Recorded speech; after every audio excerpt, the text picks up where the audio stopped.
Welcome to today's forum. I'm Deborah Booth, and I am a member of Dekalb Stands, the group that has organized this event. Your being here today shows that you know what a big role our state government plays in our lives. These elections are important. The hour or so you spend here will hopefully give you the information you need to make your decision when you vote on March 19th. Early voting begins on February 8th. I would like to welcome the candidates, Cohen Barnes, Murray Briel, and Carolyn Zasada, who are running to be the Democratic candidate for state representative in the 76th district. One of these three well-qualified candidates is likely to win the election in November. I'd like to thank the candidates for being here today and for taking on the really tough job of running for office. I'd also like to thank a few other people. Laura Vasquez, sitting over there, who is recording with her student, today's event. It will be available to watch on the DeKalb County Democrats website within the next day or two. Laura was the inspiration and guiding force behind Dekalb Stands, founded after the 2016 election. Moderator Sue Stevens, pushing a button over there, whose voice will be familiar to WNIJ listeners as a host and reporter for the station. The library staff, who do a wonderful job making the library a welcoming space. And the planning committee, who are scattered around the room at the moment. We make a great team. And finally, to our co-sponsor, the DeKalb County Democrats, chaired by the one and only Anna Wilhelmi. Thank you so much, Deb Booth. Oh, you are amazing. You did great work. Hi, my name is Anna Wilhelmi, and I'm chair of the DeKalb County Democrats. Welcome, Democrats! Woo! So we have three just amazing candidates here to tell you who they are and what they stand for. I am so proud to be here, and I'm so grateful that they have taken the time on a beautiful Saturday afternoon to come and talk with us. Here we are. We have quite the election coming up in 2024, right? We have women's rights on the line, okay? There's no hesitation about us being declared secondhand citizens, okay? And it's in the state's ballpark right now. So these folks are really important when it comes to women's rights, right? Our legislature is really important. And even though Illinois has what's called a supermajority, it only takes one election, right? And we're gonna be in ground zero like Tennessee. Okay, so we can't allow that to happen. Also, this is Black History Month, which is also the United States History Month, okay? So it is the United States history, all right? And so we want to make sure that our books, our libraries, our people are protected. We want to make sure that diversity, equity, inclusion are great words, okay? Not bad words like on the other side, okay? So we want to make sure that we are protected, okay? And also we have private vouchers coming up through different states, all right? So this is a defunding of the public education system, all right? So we want to make sure our state legislature is right at the helm of that. So we want to make sure that our public education is protected and that we have good public education for everyone, right? Not just disposed of in private vouchers, okay? And we want to make sure that the separation of church and state is protected, right? Like and that's exactly what private vouchers are doing, are crossing that line. So we have to make sure that those things are separated, because the state is for everyone who is here, no matter religion or no religion, right? That's not up to our state. That's according to our U.S. Constitution. So I'm not, without further ado, okay, I welcome all of you, and I'm loving that we have so many questions. Have a great day. Oh, and I would like to introduce Sue Stevens. She is the moderator from NPR. Let's give her a great hand. Thank you. Let's see if I can do this as a professional with a microphone. Okay. Thank you so much for coming out. This is a big crowd. This is very exciting to see all these people here. All of you people here. Thanks so much. just so you know, got to make a little plug for my station. We do have a webpage that's wnij.org/election, and that's where we've got all sorts of information. We'll have some audio from this up at not immediately, but soon. So just so you know that.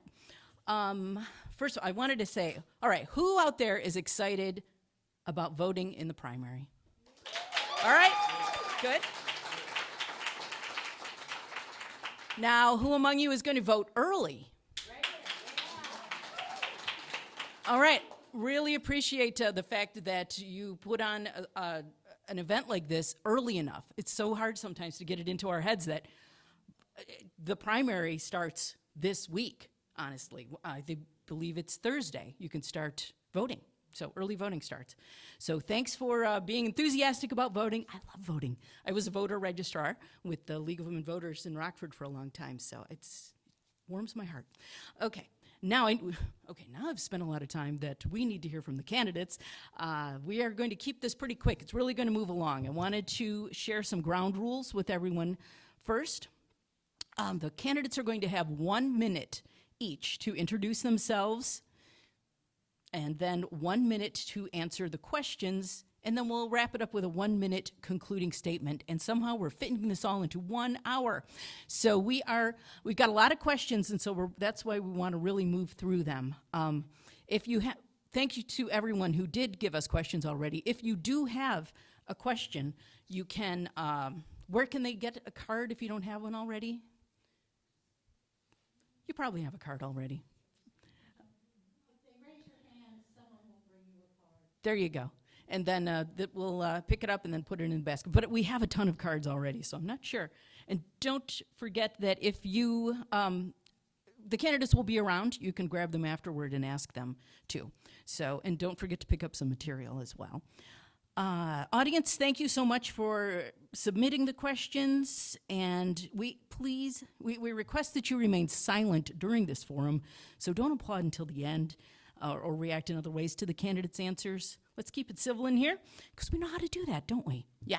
All right, so let's start with our candidate introductions, and I have to say, Cohen, you're going to be pretty busy passing the mic back and forth since you're in the middle. Okay, and what I'm going to do is I'm going to alternate who starts answering the question. So we're going to start with Cohen, and then Murray, and then Carolyn will answer. Will give us their opening statements, and then we'll get into the first question. 60 seconds. Okay, and then just so you know, we have we have 2 timers here. Wave so people know where you guys are, and we have a 30-second warning, a 10-second, which will tell you to wrap it up, and a stop. And when you see stop, finish your sentence. Don't add any colons and semicolons and stuff. Just finish your sentence. Appreciate that. Betcha. Thank you. All right. So my name is Cohen Barnes. For those of you that don't know me, I've lived in the Dekalb community since 1978. Some notable things since I have 60 seconds. I chaired the referendum to build a new high school in our community. That was a $110 million referendum to bring equity to all of our schools, but also to build a new elementary school and provide a high school that all of our kiddos can have the best education possible. That led to me being asked to run for the Dekalb School Board. 11 people ran for 4 slots, and I was one of those that was honored to be able to be in that role. And during that time, I championed a one-to-one initiative, which the technology in our school district was 8 years old. By the time I left, we were handing a device to every single one of our students, and that helped bring equity to everything. 10 seconds? Oh my God. Then ultimately, I've been the mayor of the city of Dekalb now for the last 3 years, and have created over 1,000 union jobs, $1 billion of investment, and have been driving property tax reduction year over year over year. And that's who I am. Thank you. Thank you. Then we next go to, I'm going to say Amy Murray Briel just once, because if you see Amy on your ballot and you go, who's that? It's Murray. All right, That's you have 1 me. minute. Hello, and thank you for having us. My name is Amy Marie Briel, and I'm running for representative in the 76th District. I was born and raised in Ottawa. I'm a married mom of 3, and for the last year and a half, I have worked across this district from Dekalb to Grand Ridge, through Ottawa to Depew, Ladd, Spring Valley, Cedar Point, and everywhere in between. I've worked with constituents and municipalities and organizations on the issues that they face daily. I've navigated the bureaucracy of state organizations. I have written and helped pass legislation, and I have a deep understanding of the complexities involved in Springfield politics. I aim to bring infrastructure support to our ex-urban and rural communities. I'm glad to have an opportunity to share with you my views, and you can find out further information at murraybriel.com. Thank you. Okay, and next up, we have Carolyn Zazada. Hi there, I'm Carolyn Zazada. I am a mother, I'm a former Marine, I'm a nonprofit founder, and today I work as a realtor. And I've been serving on DeKalb City Council for 5 years now. I served for 11 years on active duty as a Marine. I got out of the Marine Corps to stay home with my children, and during that time I founded a nonprofit that took donated clothing and redistributed it in the community for free to children. I, during the same time, worked in the Marine Corps Reserves, and my last role I held there was as Future Operations Chief for a unit of 140 Marines. So around 2016, like many of us, I was shocked that Trump was elected, and I took that as a call to get involved in local government. And so I did that, 10 seconds, yeah. I did that, and I got my undergrad in economics, I got my master's in public policy, and made sure that I was equipped to serve. Thank you so much. Okay, so brief introductions. Thank you so much, everyone. And now we're going to start with the questions. Our first question will go to Murray. And the question is, I love this question, name 2 House committees on which you would like to serve and why.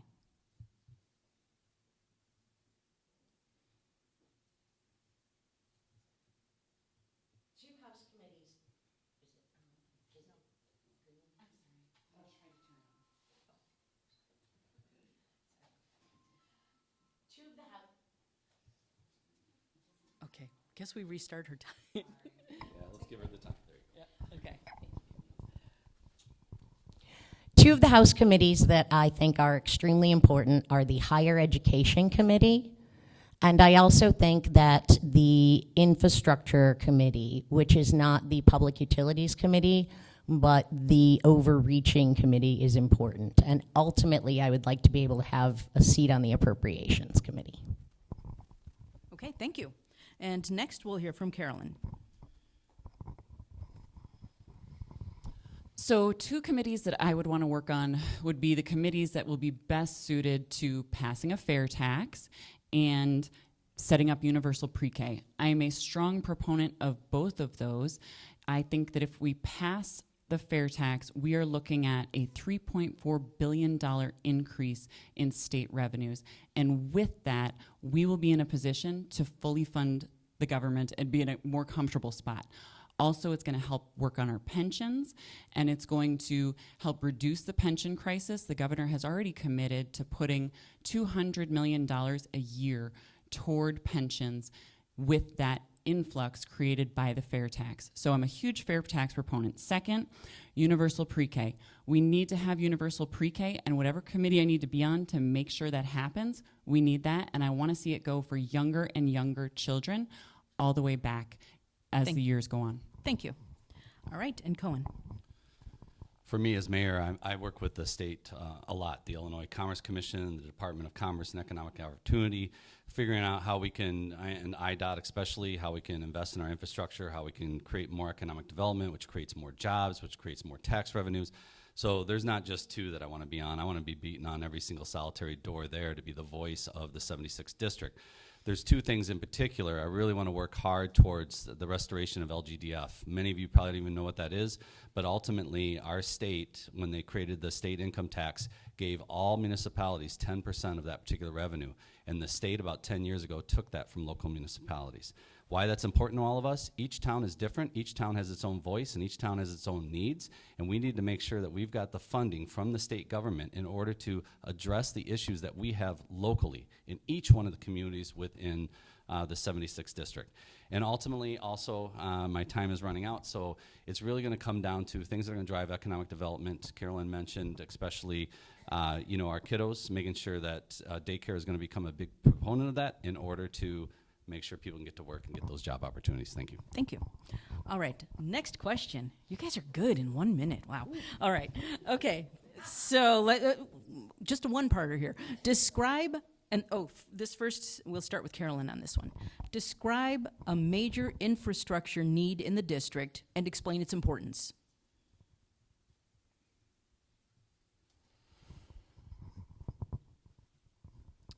Universal pre-K. So we absolutely need more childcare. We are in a position where the working poor are struggling to succeed. They're struggling to get by. And so we need both jobs and we need economic improvements. And so with a fair tax, we will be in a stronger economic position to do a better job with the infrastructure. So I see two huge infrastructure items being universal free pre-K, but also having more daycare in the district so that people can work, and then working toward having more living wage jobs in the district. And I see the way that we do that as bringing about the fair tax. We need people to be able to make enough money to be able to pay for daycare until it's free, and we need them to be able to take home enough money to make ends meet and thrive and grow, and not just live at the bottom of the barrel. Okay, thank you so much. Cohen. For me, if we focus on infrastructure itself, before I became mayor, we were spending about $750,000 on our roads here in the city of DeKalb. And since I become mayor, we have spent $3 million plus on roads every single solitary year. When you start taking funds away from your infrastructure, that impacts everything. It impacts the quality of life of those that are going to the grocery store, dropping their kids off at school. But it also affects commerce. It affects the ability for us to move goods and services to and from. And why that is important is what we have seen in the city of DeKalb, and many of us here understand what's happening on the south side. Economic development, what that does is that creates tax revenue for all the services that we all want, all those programs, all those things. But also creates jobs, right? It creates jobs that can improve the quality of life and good paying jobs for those residents within the 76th district. But also that tax revenue that comes in from those places also drives down our property tax rate. And why that's important for each and every one of us, we talk about affordable housing. This is how we accomplish affordable housing. We make it cheaper to live here in the city of DeKalb, and I'll bring that to the 76th. Thank you. All right, Murray. Thank you. So one major infrastructure project in the 76 is the city of Oglesby. It's a 3,000 population town with 1,200 wage earners. They have a combined sewer system, which means both waste and rainwater flow in. And it is a manual waste system, meaning people have to squeeze the solid waste out of the water before it gets treated and put into the river. When it rains too hard, it overflows into the river. That same town with 1,200 wage earners has a high percentage of folks getting asbestos-wrapped, lead-based pipes water. That's an infrastructure project that we need to address, among many others throughout the district. Thank you. All right, thank you. Okay, third question, and Cohen will start this one. Illinois funds small community infrastructure using a grant system that leaves small communities behind. How would you equalize that funding system? Yeah, part of that is when I talked about the restoration of LGDF, the Local Government Distributive Fund, right? The state has purposely taken money from local municipalities in order to fund state initiatives that are out there and to close the gap on budget deficits that they've had in the past. That has literally handcuffed us as individual communities. When we talk about water reclamation district, when we talk about lead pipes, when we talk about bridges, we talk about roads, we talk about all of those things. That's a significant component of revenue that has been lost to all of us municipalities. And that's something that we need to focus on to make sure that we can restore those dollar amounts in order for all of us to be able to have the funding that we need to be able to dedicate to the priorities that are in our individual communities. Because like I said, every single community is a little different. Every single community has their own needs. And we need to make sure, and I will do that as state representative, and especially since I have that perspective of being mayor, I understand how to be the voice of those individual municipalities at the state level so they have what they need. All right, Murray. Could you repeat the question? Absolutely. Illinois funds small community infrastructure using a grant system that leaves small communities behind. How would you equalize that funding system? Absolutely. One of the biggest challenges that communities face is if you're under 5,000 people, you don't qualify for any of the land bank grants, any of the improvements, or any of the grants from the USDA that would help our rural communities. So one of the things we need to do is work on expanding who's accessible to those grants, and that's done at the state level as well as at the federal level. I know that having worked with Lauren Underwood, her office is pushing, especially with the USDA, to find grants that are more available for small communities and change the definition in the legislation so that the programs that are available for larger populated areas can also be used for smaller communities. All right, thank you. And then Carolyn. So in addition to fixing the smaller minutia, part of my solution still goes back to passing a fair tax. And so if we get to that fair tax point, we're going to reduce the tax burden on people. We're going to increase the amount that the government can give to local, smaller communities. And we're going to be in a better spot. Part of the problem that we're experiencing in our community is the struggle of meeting our pension obligations. And when those pension obligations begin to be a little bit more resolved by the state government adding more funding to the program, we end up in a better spot as a city so that we don't have to have such high pension obligations. So those are some of the solutions I have in mind. Thank you so much. Okay, Murray, you get the next question first. January 1st was the deadline for gun owners to register certain types of weapons with the state to be in compliance with the Protect Illinois Communities Act. Very few people have complied. What do you think of the act, and how would you handle those who ignore the provision? It's a lot for a minute. That's a heck of a question. And I'm not quite sure 60 seconds will do it, but I know right now JCAR, which is the rules and administration portion of the state government, is looking into executing the law and the way it can be handled. They've extended that registration until June of this year because they know that they didn't have the process in place or the complete understanding of what it would entail. So I know that that Springfield is working on fixing registration, and there is discussion on those that don't register going on, but I do not know where that stands right now, other than that. Thank you. And Carolyn. So I'm going to talk about where I stand with gun legislation, right? As a former Marine, I understand what responsible gun ownership looks like. And to me, it is very important to make sure that we are keeping our families safe and keeping our communities safe. Here in Dekalb, we experienced a mass shooting. We know how terrible this can be and how close to home this hits. Personally, I had a friend who was murdered just a few years ago by her ex-husband. And people who have protection orders should not have access to weapons. So I feel very strongly about being extremely cautious about responsible gun ownership, making sure that gun ownership is done responsibly. And let me just tell you, as someone who served in a combat zone, I'm not going to let you snuff out my baby's life. And everybody is somebody's baby. Thank you. All right. And Cohen. So I'm a hunter. I go to the range with some friends of mine. I know a lot of absolutely incredibly responsible legal gun owners here in the state of Illinois and across our nation. The argument I'm in constantly is what's enough? Like anti-aircraft guns? Is that supposed to be okay? And we get into this debate about militia and the rights that we have to defend ourselves against all enemies, foreign and domestic, and I'm a veteran, swore that oath, and I understand it. But there is a point where, come on, what is gun ownership at this point in our communities and in the United States?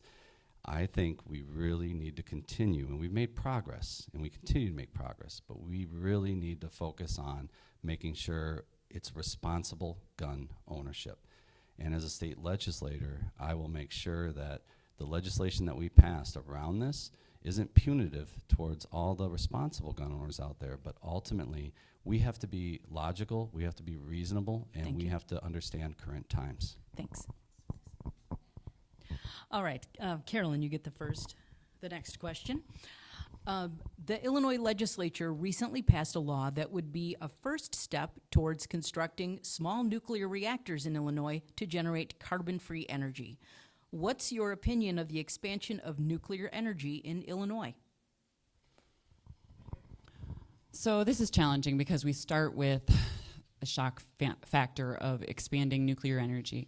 However, it seems like the Sierra Club is in support. It looks like this is going to be one of the few ways that we can actually work toward more carbon neutral increases in energy. So I support these changes. I support the growth of small nuclear reactors because that's what I'm hearing that the community wants.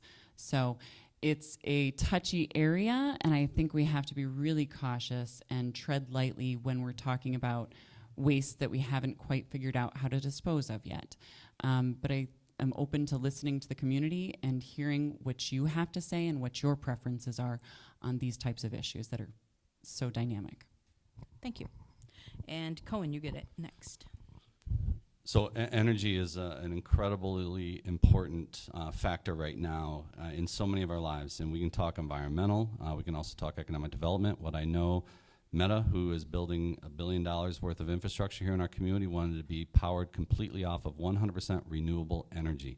So this concept, this idea about renewable energy, this idea about moving away from fossil fuels has gone beyond those of us that were always concerned about the environment and is really starting to penetrate its way into corporate culture as well and becoming a priority of our corporations. For me, renewable energy is number one, 100%, but I know the demand, being mayor right now, and the corporations I'm talking to and going downtown Chicago and the boardrooms that I'm in and the conversations that we're around, power consumption is something that a lot of our corporations need and are looking for. The great thing is, more and more, they're talking about renewal, they're talking about nuclear, they're talking about things like that. So I'm in absolute support of bringing as much power as we can that deviates from fossil fuel consumption. Thank you. All right, and Murray.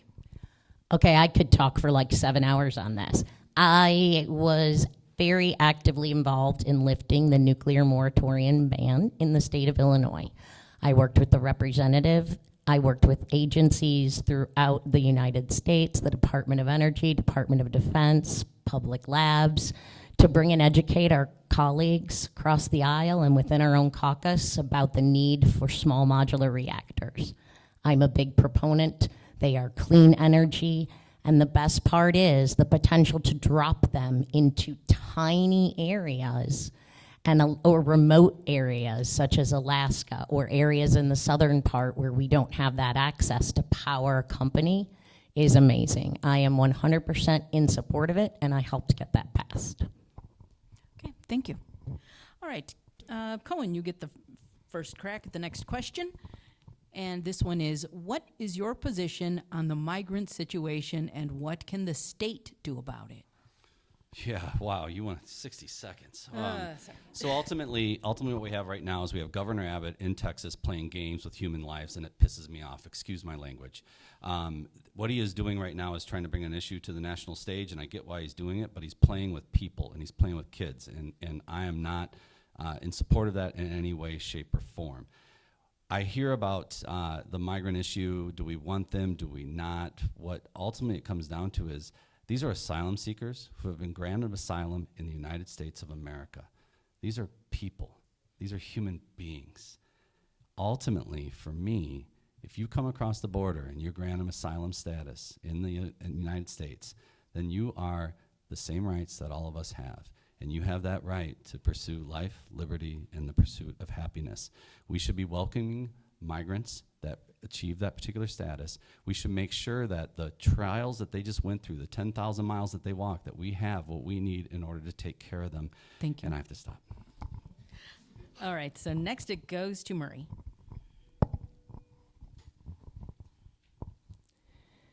The migrant crisis is definitely something that's on everyone's mind. First and foremost, they are asylum seekers. They are not illegal. They are human beings. We address the humanitarian issues. And then once the humanitarian issues are addressed, we help them find the lives that they want. The state needs a better coordinated response.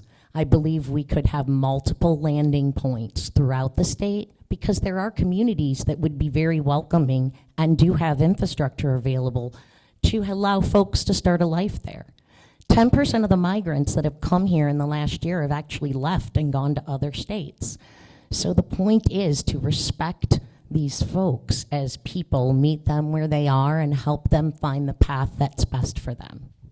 Thank you. And Carolyn. So Illinois has 35 welcoming centers that are designed to accept immigrants and migrants alike. So we need these welcoming centers to do better. They're kind of in a rough spot. So from the city perspective, we reached out to 5 different welcoming centers in the near area to see if they would help us in the event that we had an influx of migrants. And the results were not positive. We ended up with only 1 phone call being answered. And that's a really challenging spot to be in. So from the state level, we need to shore up these welcoming centers and ensure that they are designed and ready and prepared to do better and to receive migrants and to have the kinds of things we need for a short-term solution.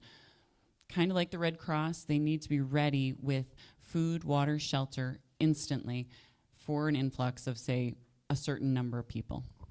Thank you so much. Okay, the next question, we'll start with Murray.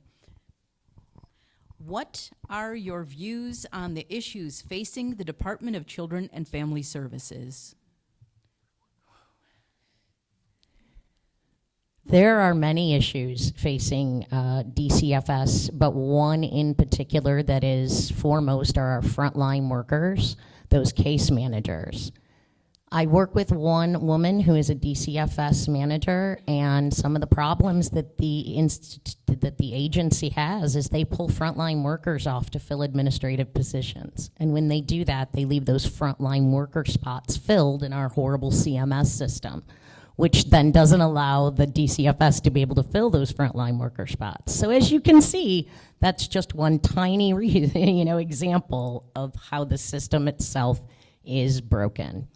So the first thing I think we need to do is listen to our stakeholders, those that are the front lines, those that are giving us what's happening, and start to investigate the effectiveness of what we're doing. And once we have a good idea about that, we need to make changes, structural changes to DCFS. Thank you. And Carolyn.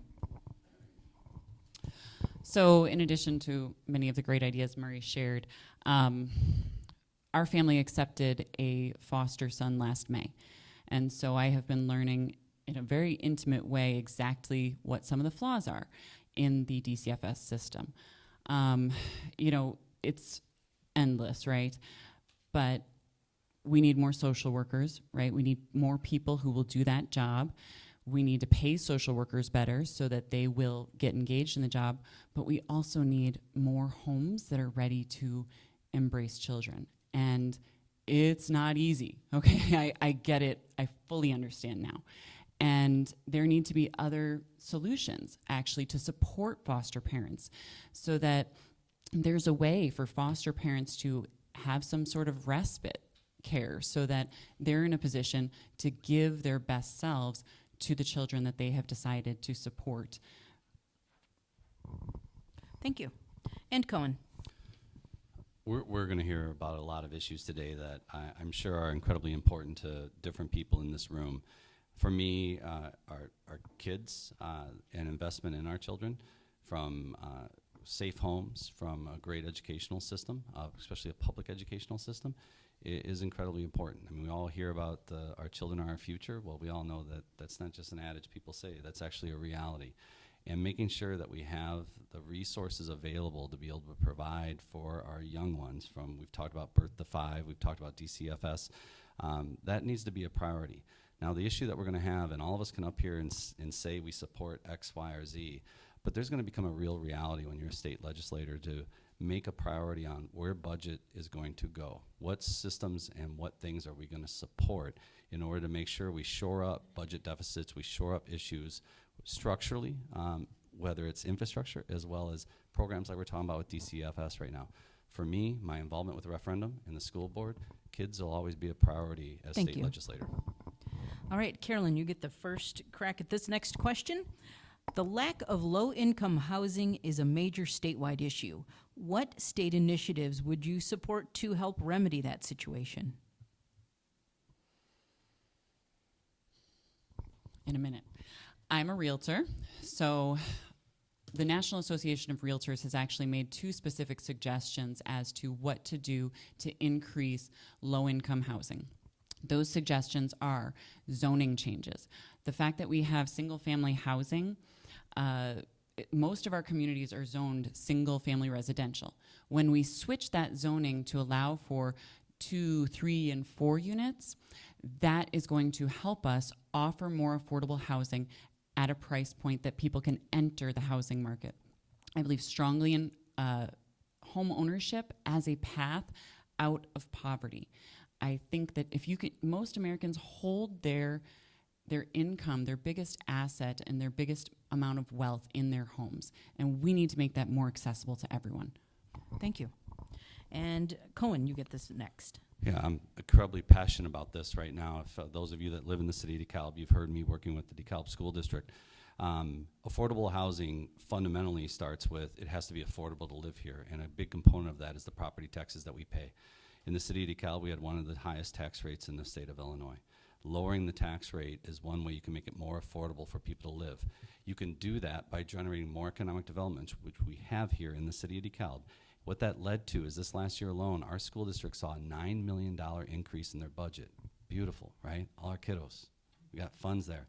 But we did that simultaneously by not impacting the taxpayer, which lowered our tax rate, which made it more affordable to live here.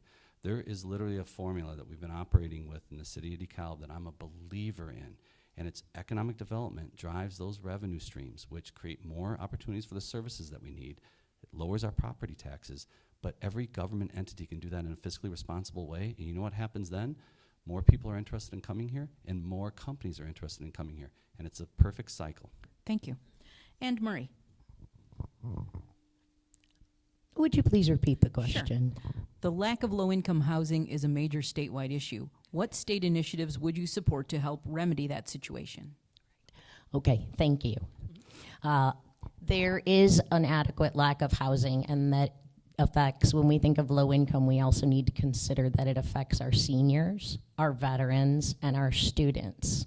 We have many people who are unhomed, and we don't consider those into the factors. We need to take into account those that may have mental health issues, those that may have addiction issues, and the supports that they are going to need. It's a multi-pronged approach that's going to involve working with communities. One of the things that the LIUNA organization did, they have a nonprofit, is build a senior community living center for low-income seniors, and it's beautiful and amazing. And that was a partnership through public and private funds, which I think is something we need to increase the availability of. All right, thank you. All right, Cohen gets the first crack at this next question, which is, there's a perception that Illinois has a shortage of workers, both skilled and unskilled. Do you agree? And if you do, what legislative actions would you propose to help?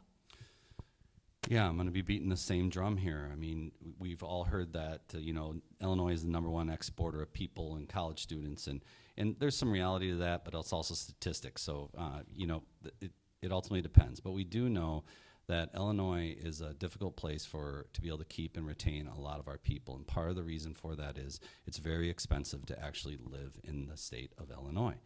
So what we need to do is we need to be focusing on how can we make it to be more affordable to live here. You can do that without increasing taxes like we've heard here today.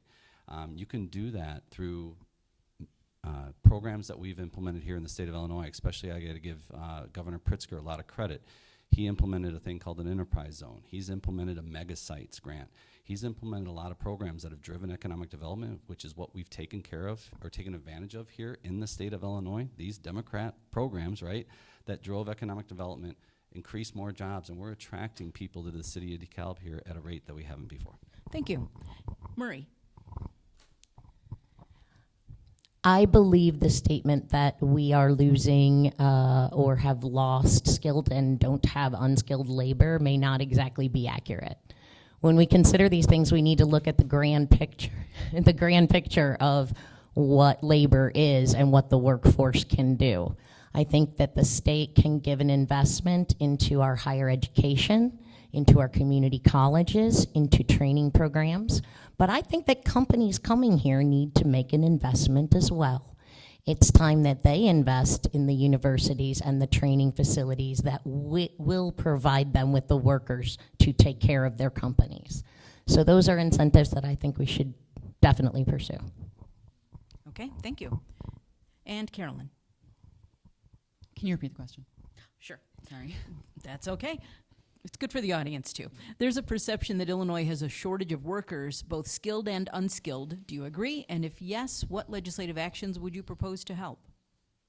Sure. So as far as a shortage of workers goes, I think that immigration offers a big opportunity. And so I think making sure that we are welcoming immigrants and making sure that we are prepared to really get them on a path for personal growth gives us an opportunity to put immigrants in a position where they are going to be the future of our communities.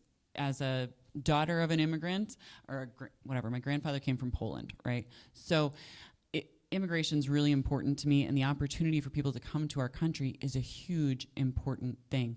And they are coming in droves. So we need to be ready at the state level and at the community level to train them and prepare them and be ready with resources.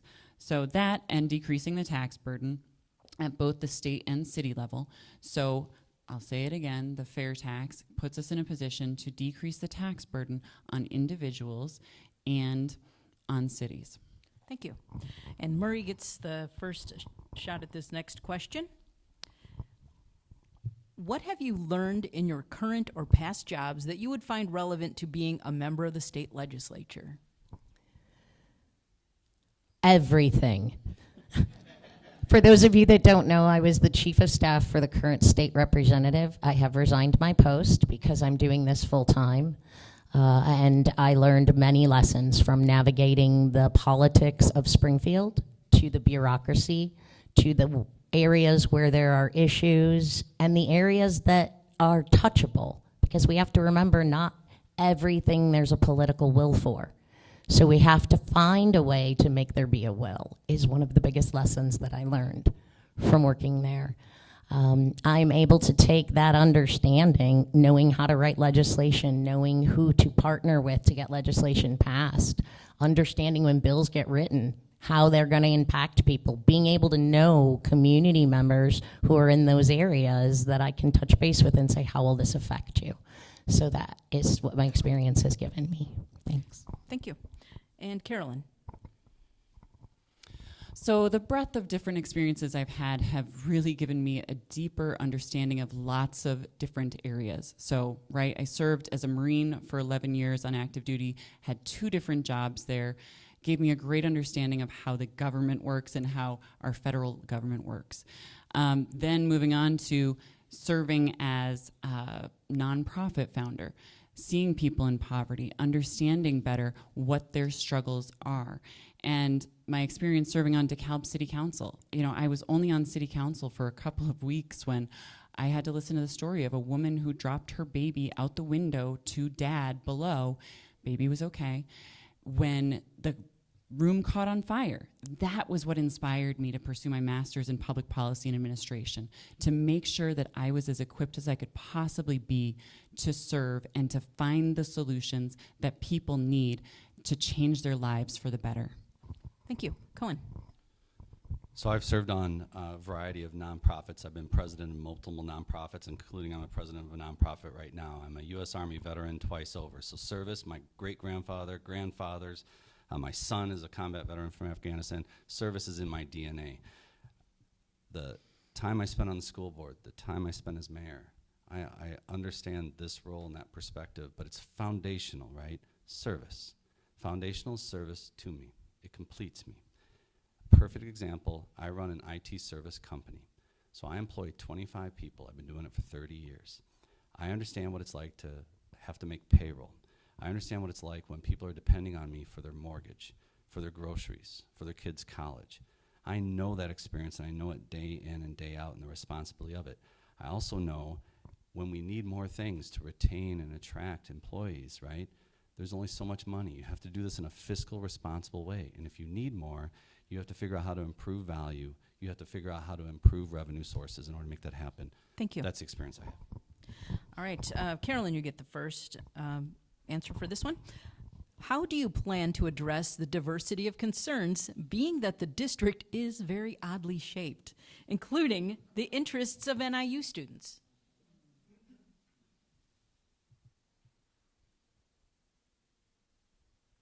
Okay, because I only have a minute, I'm going to focus on the interests of NIU students.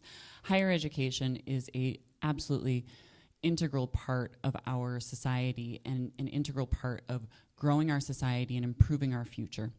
So we need to make sure that we are funding our university better than we have been. I know we're at a point now where the university is getting funded at like 75% by student fees and tuition. And however, it used to be where it was only like the opposite, 25%, paid by student tuitions and fees. We need the state government to step up, especially for state universities, to help out. And I have 10 seconds, sorry. That was all right, Cohen.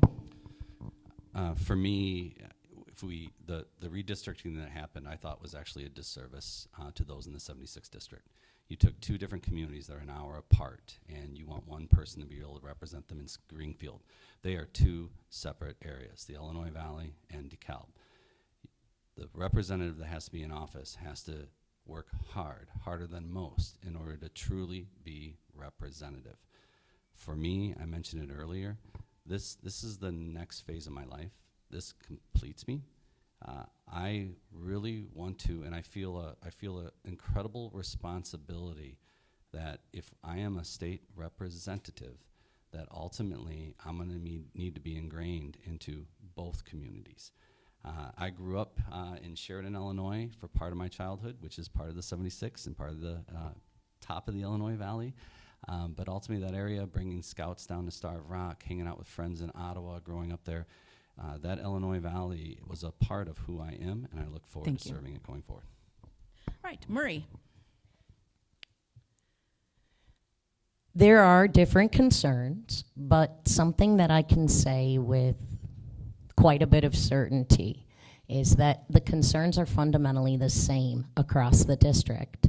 Having worked with small businesses, spirit distillers who want parity, whether it's DCFS workers, whether it's college professors, IVCC or NIU, the issues are the same. Infrastructure, childcare, reproductive rights, It really doesn't matter whether you're north or south. What matters is that you connect and give voice to the stakeholders. And the stakeholders are each and every one of you. And that is the important thing. Thanks. All right, thank you. And Cohen, you get the first shot at this one. What is your stance on women's reproductive rights, and how will you protect them? I will go out of my way protecting them. The way I was raised, the family that I'm around, and the family that I have right now. By the way, my wife of 31 years is in the office right now, or in the building right now.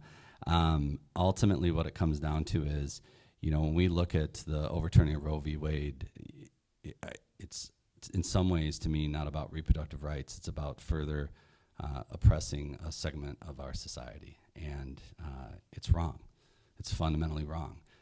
For me, when it comes down to being pro-choice, and I've always been pro-choice, always will be pro-choice, and I'll advocate for continuing to be pro-choice. But ultimately, how in the world, in the United States of America, land of the free, can we tell someone what they can and cannot do? That fundamentally is something I would never, ever cross that particular line. But at its core, I believe every woman in the United States of America should have that ability to make that choice themselves. Thank you. Murray.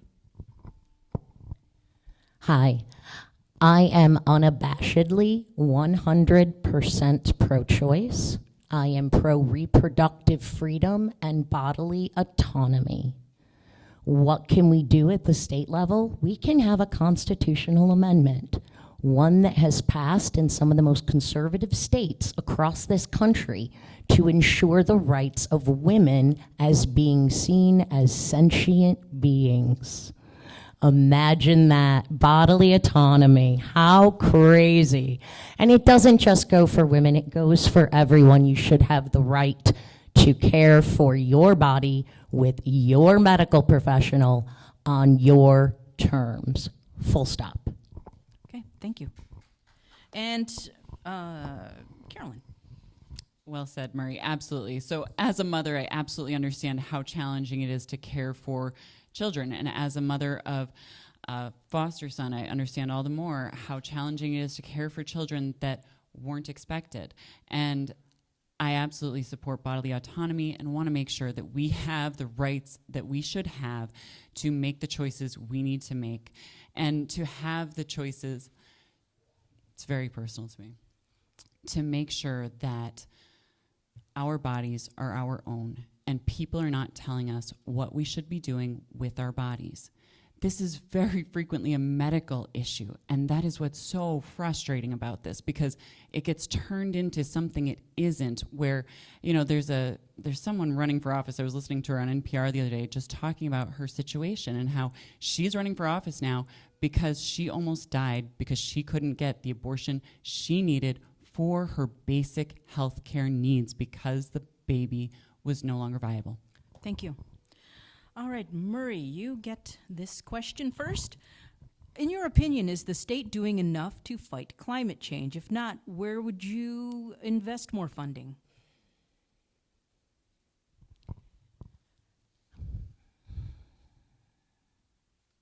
I think that we can all do more to fight climate change.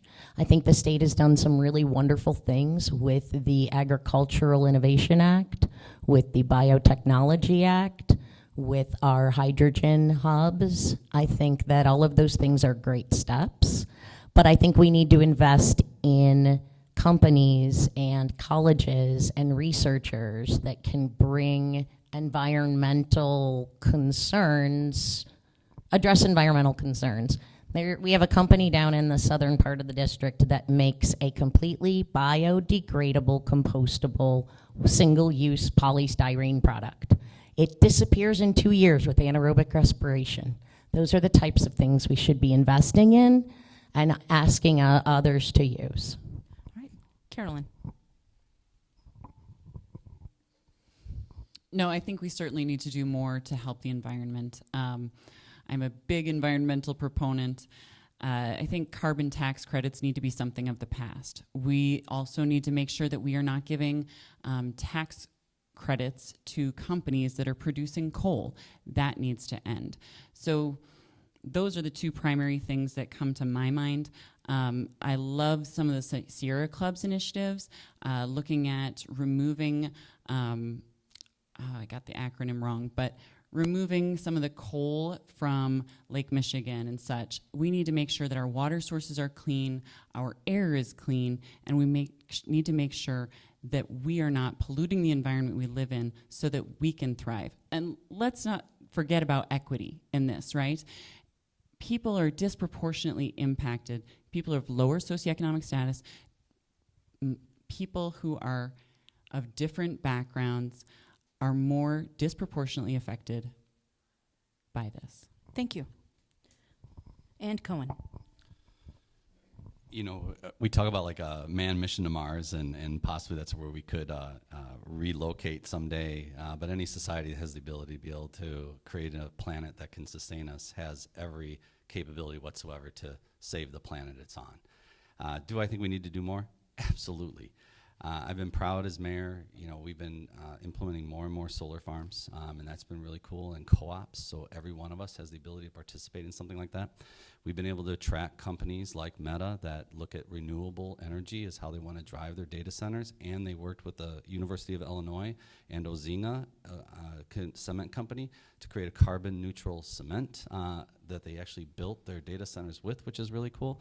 But ultimately, yeah, we need to be doing more. It's a balance, but I think when you look at proven track record, what we've been doing in the city of DeKalb is great. Is it enough? No. Should we do more? Absolutely yes. But ultimately, I've already got the track record to move us down this path, and I'll continue doing that as state representative. Thank you so much. Okay, we've got two more questions. Don't pay attention to that clock. I don't know what that clock is doing. But just to start to wrap things up, we've got two more questions, and then we'll get our closing statements from the candidates.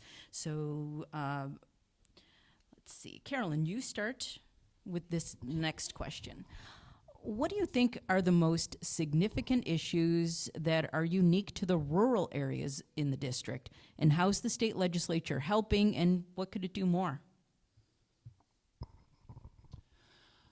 So I think that one of the big struggles we're having in rural areas being a farming community is climate change. And so looking at how climate change is impacting our farmlands, looking at how we're having increased flooding, we're having increased drought, and how that is impacting our long-term food sources is a really concerning issue.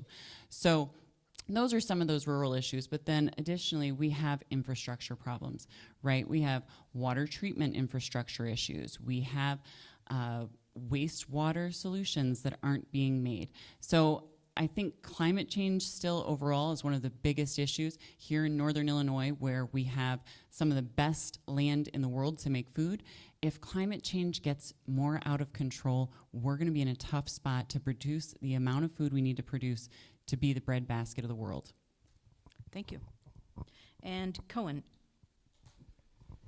You know, I think in some ways, as I travel around the district, but also travel around the state of Illinois has really abandoned some of the rural communities. We've seen it in the Illinois Valley when it came to healthcare. They lost 2 hospitals.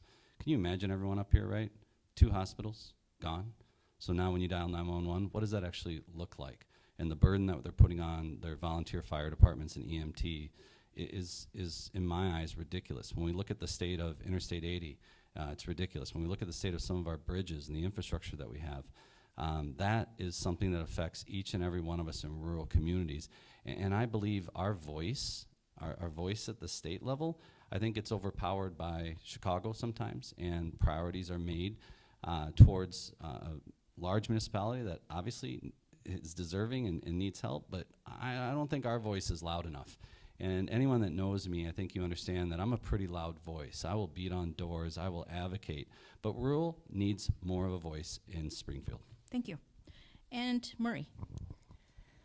I would say one of the largest issues facing us is lack of adequate broadband or wireless connectivity. If any of you have driven even through DeKalb, if you don't have the right provider, you can't get a signal. I worked up here with the representative in our office, and we struggled having even reliable wired internet access. If we don't have broadband, which every part of this district faces, and reliable access to internet and cellular service, that's a basic start, and it's an easy fix. We just have to find companies who are willing to say, hey, we won't take a $5 billion profit. Instead, we'll work with you and provide this technology. So the BEAD program has been great in doing that. They're on their third tier. It's a federal program, and we all need to be involved in making sure that our monitoring gets acknowledged so that we can get the funds to help the infrastructure in that respect. Okay, thank you. And final question. Did everyone get a chance to answer that? Okay. I'm starting to lose track myself. So this is good. Final question. This one we'll start with Cohen. The Democrats are known to be a big tent party with voters ranging from progressive to conservative. Now, in this context, how would you describe yourself and give your opinion about an issue to illustrate that? I think at its core, I've been a Democrat my entire life. It's all I've known. But ultimately, when you want me to identify myself, I'll definitely drift more towards the moderate side of things. I'm a big believer. I have a heart, like everyone else in this room has an incredible heart and want to provide for everyone we can. I understand that we have to have the revenue sources to be able to do that. To do that, you have to operate your government in a fiscally responsible way. That is fundamental as a business owner, what I have learned in order to be successful. I think applying that to the state level is how we're going to ultimately be able to have those resources that we need to implement the programs that we all want.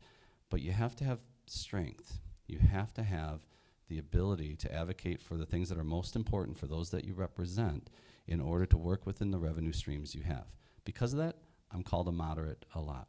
When it comes to pro-choice, universal health care, those things, I'm a Democrat, true and true. Right, thank you. Murray. There is a very wide divide, and nowhere is that more obvious than in Springfield when you look at the caucuses. We have progressive through moderate, right? I would say that I am most definitely socially more progressive, but pragmatic in the explanation and achievement of those goals. We hear a lot about a fair tax. Great, that's wonderful, but we tried it 5 years ago. It has to be a constitutional amendment. It failed miserably with hundreds of millions of dollars. How are we going to get that back on the ballot? And we have to look at things from a logical, rational perspective and what we can do right now. And I think that pragmatism is something that's crucial to a representative, but you can still be progressive and pragmatic. All right, thank you. And Carolyn. So I definitely fall on the progressive side of things, but I also consider myself, especially on city council, I feel like I demonstrate respect for both sides and an open-mindedness to always hear both sides of any issue. And I am committed to working across the aisle to making sure that I'm respecting and teamworking with members of the opposite party. I'll give an example. So, 2020, this is an unpopular example of a vote I took. 2020, we voted on city council on whether or not we were going to raise pay for city council members. Very touchy topic, right? Nobody wants to raise pay as an elected official on city council. However, I had just read How to Be an Anti-Racist and White Fragility, and sitting on a council where I was the only female and we were all white, it was important to me to vote for the pay raise, recognize that would give more opportunity to more diverse people to serve on council. Thank you so much. Okay, that is the end of our questions. We even snuck one extra in. So the candidates will now be given 1 minute for final statements, and we're going to start with Murray, then Cohen, then Carolyn. Thank you, everyone, for coming. As we were all speaking, I saw the intensity in your eyes and how carefully you listened. And to me, that's why we're doing this. Because every one of you have a voice and every one of you are a stakeholder. And to see that was really inspiring. So thank you for your time.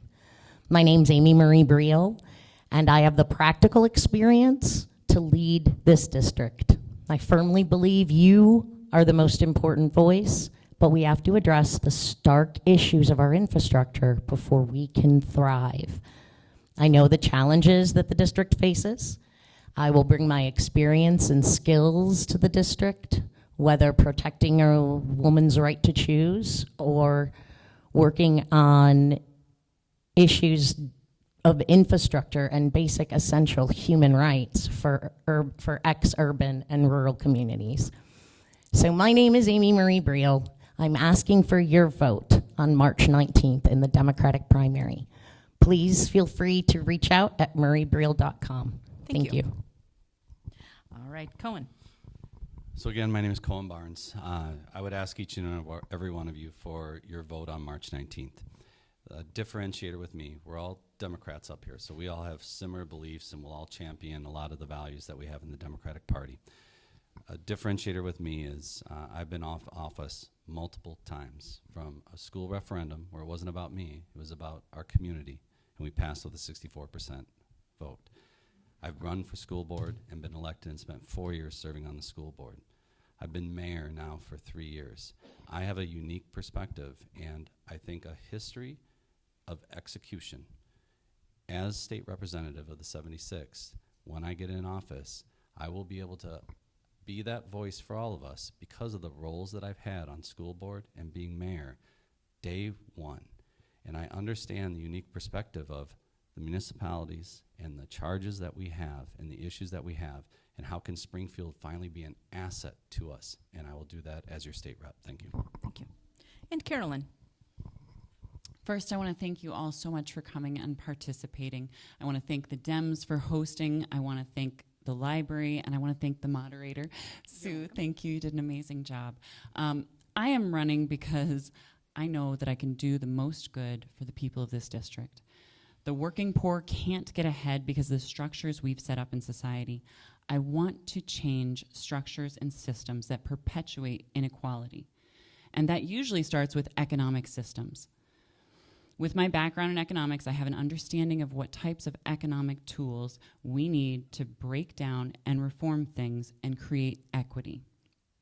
I serve on the Lieutenant Governor's Military and Economic Development Committee. There are things like structural changes that can be implemented, like the fair tax, like universal free pre-K.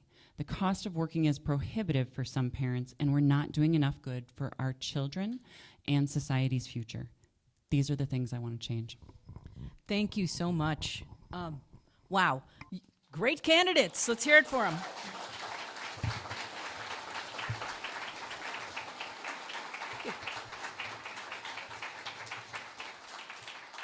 And thank you so much for coming today.